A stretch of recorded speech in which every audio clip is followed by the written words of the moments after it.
J'ai un souci de dérailleur avant. Alors regardez ça, on est sur un canal qui enjambe un fleuve. Il n'y a pas de côte, mais c'est un profil extrêmement casse-pattes. On va se prendre les plus grosses températures sur l'après-midi. Je me suis juste arrêté pour faire une pause. Il fait chaud, il faut faire attention. On va avoir des amis là ce soir. Alors j'ignore si on va se le prendre. Ça a beaucoup abîmé les jambes sur la journée et puis en plus il y avait les stigmates de la veille.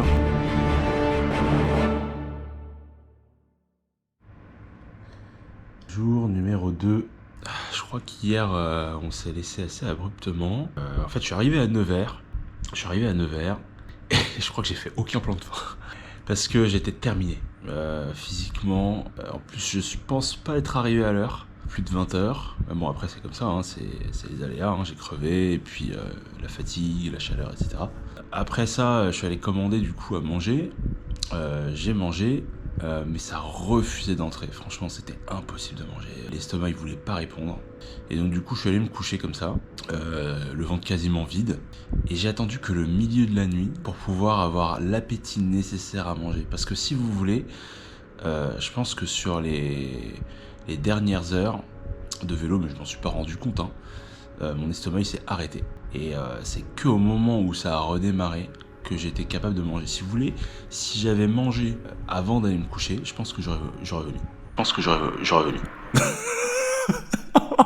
Oh là là, non.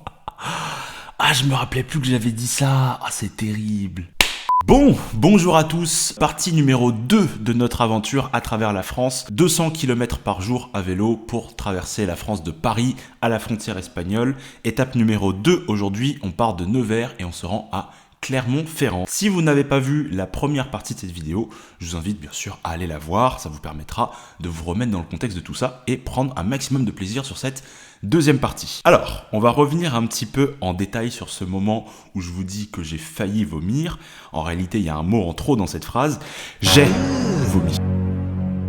C'est honteux! Bon, je me sens honteux, je me sens responsable, je vous prie de m'excuser. Ici sur cette chaîne, on est sur une chaîne d'honnêteté. Tout ce que je vous dis, c'est que la restitution de mes expériences, et là, je vous ai trahi, j'ai manqué à mon devoir de vidéaste honnête que de vous dire la vérité sur cette affaire. En effet, à la fin de cette soirée, ça a été tellement difficile pour moi de m'en remettre physiquement que je suis arrivé, je me suis lavé, j'ai tenté de manger et le peu que j'ai réussi à ingérer, c'était quasiment impossible de le digérer. Donc en fait, je me suis arrêté là, j'ai plié bagage, je me suis allongé, je me suis endormi, enfin... Ce soir-là, j'ai tenté de m'endormir comme j'ai pu, j'ai pas vraiment réussi. Et à 2-3 heures du matin, c'est-à-dire que bon, je pense qu'à ce moment-là, je devais être en train de semi-dormir depuis à peu près 2-3 heures. Je me suis réveillé, je me sentais vraiment pas très bien, je me suis dirigé vers les toilettes tout en me disant mais attends, qu'est-ce que je suis en train de faire quoi? Est-ce que vraiment je vais bégère à ce moment-là de l'aventure?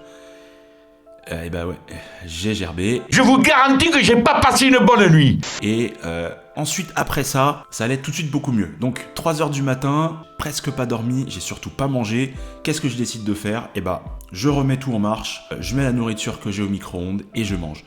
Je mange, ça passe un petit peu mieux, j'ai pas non plus un appétit de ouf, mais voilà, l'un dans l'autre, ça va. Je mange un petit peu, je me rendors vers 4 heures du mat. Et à 6h, 6h30, je me réveille et je vous fais ces images. À ce moment-là, j'ai pas fini encore de manger, donc l'objectif, c'est de vous raconter ces mensonges, et puis ensuite de manger pour repartir. Et du coup, j'ai dû inventer ce système un peu baroque pour pouvoir être prêt pour aujourd'hui. Là, le propos, là, maintenant, ça va être de manger un petit peu encore, parce que j'ai pas terminé le repas d'hier. Et on va partir d'ici 7h30, j'espère. Section plat encore là-bas. L'équipe de France, ça va mal pour les Bleus.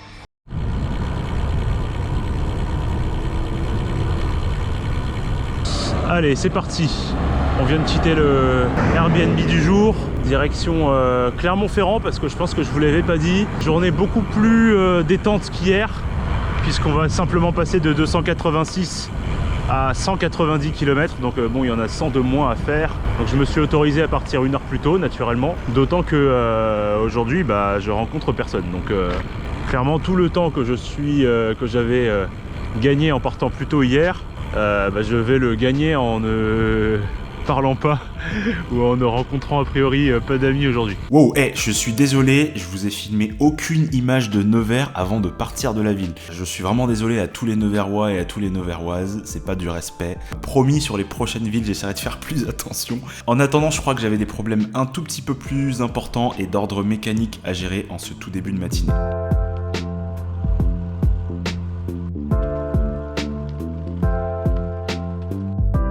Assez vite à l'arrêt là, ça fait à peine 15 minutes qu'on est parti. Parce que j'ai un souci de dérailleur avant, la grande plaque veut plus passer. J'ai fait un petit essai à l'instant pour voir si tout était ok et tout n'est pas ok. Donc je pense que c'est un problème de tension de câble. Je peux pas trop manœuvrer pour vous montrer ça. Mais je pense que c'est un problème de tension de câble et plus généralement je pense que le câble il est usé. Parce que j'avais déjà eu le problème il y a quelques temps. Et il se manifeste de temps à autre. Donc je vais arranger le souci pour l'instant et je pense que ça ira pour les prochains kilomètres, mais par contre à terme faudra penser à renouveler tout ça. Voilà, j'espère que ça prendra pas trop de temps.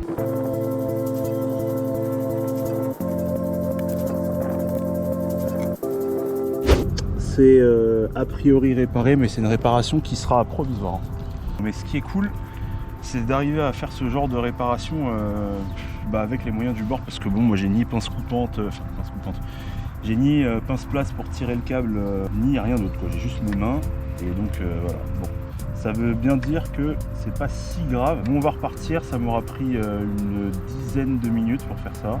C'est pas très grave parce que la journée est moins longue qu'hier. Mais là où c'est chiant, c'est que ça capitalise pas assez du coup sur le beau temps qu'il fait et surtout sur la chaleur en baisse quoi, parce que tout à l'heure ça va être la canicule et on va tous souffrir. Chose promise, chose due, avant de repartir direction Clermont-Ferrand, on fait un petit point matos, je vous parle un petit peu du vélo si vous le voulez bien. Alors avant de partir, on va se donner une petite présentation du vélo, puisque en fait je me suis rendu compte hier que je vous l'ai pas faite. Le RBA, le voici. Alors pour ceux qui le savent, le RBA, ça a été mon tout premier vélo typé course que j'ai acheté en 2020. C'est un vélo qui est le prédécesseur du modèle Orca. Pourquoi je suis parti avec ce vélo là au lieu de partir avec le S-Works? Je pense pour des raisons un peu évidentes, hein. J'avais pas tellement envie d'abîmer mon vélo. Il peut arriver des surprises, on peut avoir des chutes, on peut faire tomber le vélo bêtement juste en s'arrêtant. Le plan, c'était d'utiliser le RBA pour ce qu'il avait à proposer, à savoir plus de confort déjà, je pense pour la longue distance. Grâce à la position relevée, bon ça va pas se voir, si ça va se voir quand même. La selle elle est quasiment au même niveau que le poste de pilotage, donc par rapport au S-Works qui lui a une position vraiment beaucoup plus racée, on est clairement sur un vélo beaucoup plus confort pour de la très longue distance puisque j'ai pas besoin de me cabrer pour rehausser ma nuque. Je l'ai aussi pris pour le braquet qu'il avait à proposer. On est sur une 1132. Il est couplé à un plateau intermédiaire, donc il est en 52-36. Avant de partir, j'ai mis des nouveaux pneus. J'ai mis des GP5000 parce que j'étais plutôt satisfait de la performance de ces pneus et étonnamment vous voyez, je pensais que j'aurais un mal fou à les remonter, pas du tout. Ils ont été hyper simples à monter en première instance et quand j'ai crevé tout à l'heure, ou plutôt hier, ils ont été hyper simples à remonter. Ça reste un vélo monté avec des freins à disque. Qu'est-ce que je peux vous dire de plus? Sinon ça reste un vélo moyenne gamme, entrée de gamme, comme vous voulez. Assez simple hein, finalement dans son montage. Je l'ai monté en 105, initialement c'était un Tiag. Voilà, est-ce que je vous ai tout présenté? Non, pas du tout, on n'a pas parlé des roues. Les roues c'est des Trimax à l'avant et puis à l'arrière j'ai une Bontrager en carbone. Donc la différence entre les deux roues c'est que la roue avant c'est une roue en aluminium et puis la roue arrière c'est une opportunité, hein. Je l'ai acheté à un pote. On est sur un ensemble très bariolé, hein. Une transmission mi-105 mi-Ultegra, des roues mi-alu, mi-carbone, mais bon, est-ce que c'est pas à l'image du cyclisme amateur ça, hein. On va repartir, il est 8h20 à l'heure actuelle, un peu plus que ça même. Bon, on aurait pu être un peu plus matinal, surtout après seulement 5 ou 10 km, mais voilà, c'est les aléas. Alors encore une fois, je suis désolé, je me suis repassé tous les rushs en revue de cette journée, plus les rushs de toute l'aventure, et effectivement, au cours de toute cette aventure, je vais vous parler du vélo comme je l'ai fait maintenant, mais à aucun moment je vous ai parlé du contenu de mes sacs. Je suis dans une colère noire. À aucun moment je vous ai parlé de ce que j'ai pris, de ce que j'ai pas pris, et en plus de ça, il y a des choses à en dire. Des erreurs, des choses qui ont été plutôt bien, des choses qui ont été plutôt pas bien. Donc écoutez, moi ce que je vous propose, c'est que sur l'épisode numéro 3, l'épisode de la semaine prochaine, on va faire un grand déballage. Je vais vous montrer tout ce que j'ai pris, tout ce que j'aurais dû prendre aussi, et on en discutera ensemble face cam. Alors l'ambiance de ce matin, elle ressemblait un petit peu à l'ambiance de la veille pendant l'après-midi, c'est-à-dire des canaux à perte de vue, à n'en plus finir, mais ça va bientôt se terminer, et avec la manière s'il vous plaît. Alors regardez ça, on est sur un canal qui enjambe un fleuve. C'est rare. Alors celui-là c'est le pont canal du Gueutin qui enjambe le Cher, je me suis renseigné un petit peu avant de vous dire ça. Il y en a aussi un à Briard que j'aurais rêvé de prendre, mais comme vous vous rappelez j'ai bifurqué, on n'a pas pu le faire. Là ce pont canal il est quasiment similaire et franchement c'est une très belle compensation quand même. Alors ça se passe comment? Ouais, ça se passe comme ça. Je crois que c'est fini le canal maintenant. On part en mode départemental. Allez, c'est parti.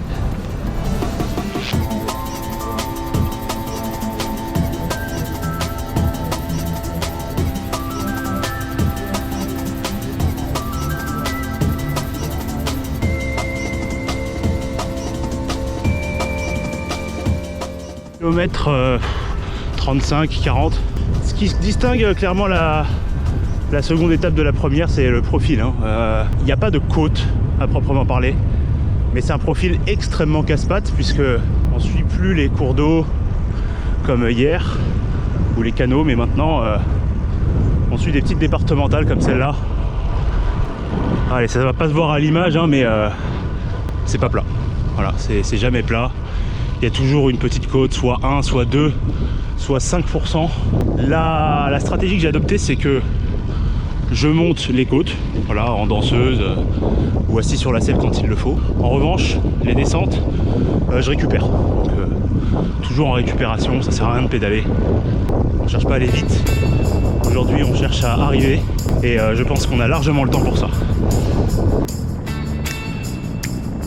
Un peu plus loin, je me rapproche de Moulins-sur-Allier à 350 km de notre point de départ et pour la première fois de l'aventure, je me retrouve dans le peloton.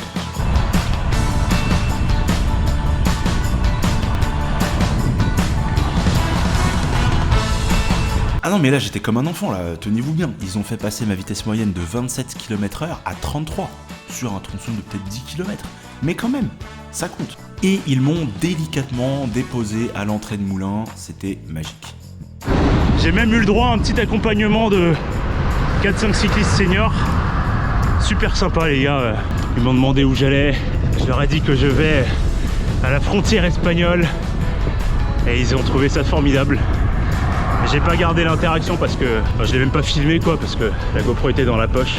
On est arrivé à Moulins, vous reconnaissez, avec la superbe cathédrale avec deux clochers. Je pense que je vais faire ma pause ici. Il est un peu plus de 11 h, c'est un peu tôt, mais comme j'ai pas mangé de petit déjeuner, voilà, symboliquement, on va s'arrêter là. Et puis on fera une pause intermédiaire à Ghana aussi, donc plus tard dans la journée.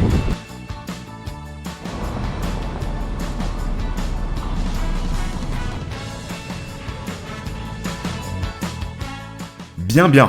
Quand je fais la pause à Moulins, il est environ 11h30. À ce moment-là, j'aurais parcouru seulement 75 km, donc on est assez loin des standards. 75 km en 3h30, quand même, c'est assez peu, mais il faut tenir compte du moment où j'ai dû m'arrêter pour faire cette réparation mécanique. Alors j'ai envie de dire tant mieux d'un côté, parce que bon, ça veut dire que j'ai un petit peu plus de temps. Le problème de ce choix de pause à Moulins-sur-Allier après seulement 75 km, bah je vais vous l'expliquer maintenant.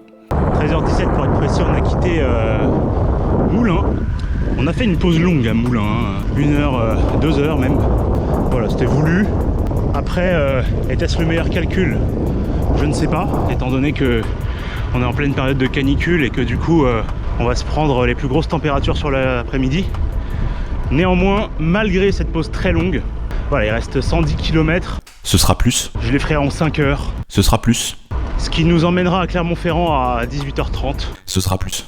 Elle me fait en crever, hein. Donc 2 heures avant Nevers hier quoi, donc rien à voir. Allez, prochaine étape ce sera Ghana. J'irai certainement faire un petite pause eau à Ghana. Et après ça, ce sera Clermont-Ferrand. On est à Verneuil en Bourbonnais. Et depuis tout à l'heure je croise ça. Voilà. Des des épouvantails, moi j'appelle ça. Je sais pas ce que les habitants ont voulu faire, mais peut-être un peu redonner de l'âme au village, mais c'est tellement flippant parce qu'il n'y a personne. Après c'est beau, hein, mais il n'y a personne. Et je vous dis tout ça dans une côte absolument affreuse. Donc je vais éteindre la GoPro et finir sur demain.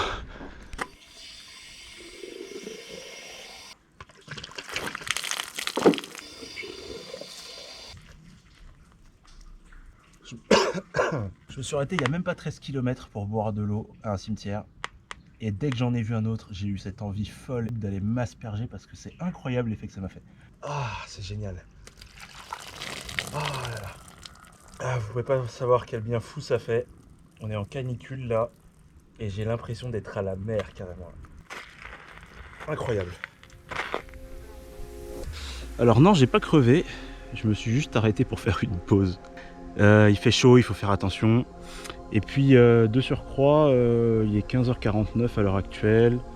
Il me reste environ une 70aine de kilomètres peut-être, un petit peu moins même, jusqu'à Clermont. Moi je dois arriver à 18h30 à Clermont, donc là clairement je suis à l'heure. Je suis à 14 km de Ghana aussi, c'est à noter. Symboliquement et mentalement ça fera beaucoup de bien d'arriver à Ghana dans 14 km. Donc en gros 14 km à mon rythme là c'est 40 minutes à peu près. Donc on s'arrête, on mange un petit peu et à Ghana on va reprendre un petit peu à manger et à boire aussi. Allez, sûrement à tout à Ghana. Et vous avez vu ce visage là? Avec ce voyage, je pense que vous allez apprendre à me connaître parce que ce visage, c'est le visage de la fatigue, c'est le visage de la lassitude devant la chaleur parce que là, ça ronge vraiment sévère.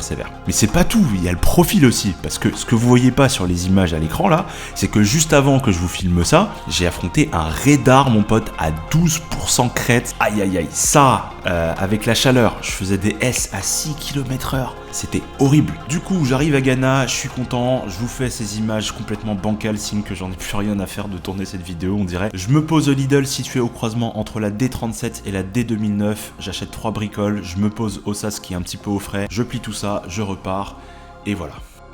Les images précédentes, on a quitté Ghana, et maintenant, on est sur notre dernière destination du jour, Clermont-Ferrand. Mais, à ce que je vois, on va avoir des amis là, ce soir. Là, vous voyez là en face, c'est l'orage de ce soir. Alors j'ignore si on va se le prendre. Quoi qu'il en soit, c'est absolument pas un problème pour moi parce que il a fait tellement chaud aujourd'hui que se prendre une averse, ce serait pas un problème.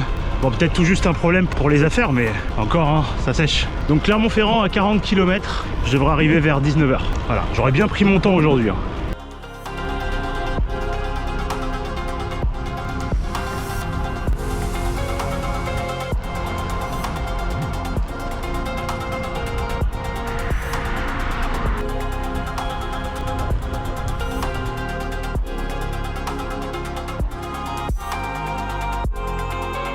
Cette journée elle nous a pas laissé de répit hein, quand même, parce que la chaleur, le profil différent. Aujourd'hui c'était un profil très casse-pattes, donc avec énormément de petites bosses, de fausses bosses. Ça a beaucoup abîmé les jambes sur la journée et puis en plus il y avait les stigmates de la veille. Hein. Donc très clairement, pas une journée simple. Malgré le fait qu'on fait quand même peut-être presque 100 km de moins, c'était quand même une journée difficile. Et remarque la preuve, j'arrive seulement 1h30 avant la veille alors que pourtant je fais tellement plus de kilomètres quoi. Hier. Bon, maintenant, l'objectif c'est rejoindre le centre-ville, aller chercher les clés du Airbnb, acheter à manger comme hier. Hein. Ça va être la même routine et surtout, grosse récup. Demain encore une grosse journée, seulement 165 km, mais avec un profil encore plus casse-pattes. Ah non, attends. Allez, conclusion de cette journée numéro 2 entre Nevers et Clermont-Ferrand. Je parle pas trop fort parce que je suis hébergé aujourd'hui. Les différences avec hier, un profil beaucoup plus casse-pattes puisqu'on est sorti des fleuves globalement. En termes de profil, ça se ressent direct. On est sur un profil vraiment très haut et bas et sur une dynamique globalement ascendante. La journée globalement s'est mieux passée que hier. Parce que déjà on avait une distance quand même beaucoup plus acceptable, 195 km, vous verrez sur Strava. C'est beaucoup plus acceptable que les 280 km que j'ai dû parcourir le premier jour. Là aujourd'hui, j'ai pu me permettre de faire des longues pauses et de profiter à fond. Maintenant, en termes de fatigue, mis à part la sensation d'avoir fait 200 km, J'ai pas la sensation d'avoir fait 480 km en comptant la veille. Je pense que demain je pourrais prendre le départ pour la prochaine étape qui sera vers Saint-Chély-d'Apcher. Une étape beaucoup plus courte puisqu'elle ne fera que 150 km, mais il y aura énormément de dénivelé en plus. Je m'attends pas à quelque chose de facile, d'autant que la canicule est toujours présente. Il va falloir que je continue de partir tôt, que je continue de m'hydrater comme je l'ai fait aujourd'hui, et que je fasse toujours très attention parce que bon, quand il fait chaud comme ça, on peut perdre en lucidité. Bon, sur la fin de cette vidéo, le timbre de la voix est monocorde, les regards sont fuyants. Bon, vous l'avez compris, à ce moment-là, j'avais hâte d'éteindre cette caméra pour enfin me coucher et penser à la journée de demain qui allait être tout aussi compliquée. Encore aujourd'hui, il a fait chaud, ma peau déjà sombre a pris une teinte de plus avec cette journée harassante. Demain, ça allait être à peu près la même chose. Des grosses températures, du soleil omniprésent. Donc ça, c'était la maîtresse de mes préoccupations pour la suite du voyage. Comme mon mois du passé vous l'indiquait, vous allez notamment pouvoir retrouver cette aventure et toutes les autres en description puisque tout est enregistré sur Strava. Donc n'hésitez pas à aller jeter un œil si vous êtes en quête du moindre détail. Écoutez, c'est tout pour moi. J'espère que cette vidéo vous aura plu. Si c'est le cas, n'hésitez pas à me le faire savoir en commentaire, ça me fait toujours très plaisir.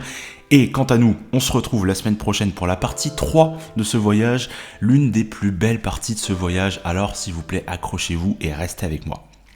Allez, ciao et à la semaine prochaine.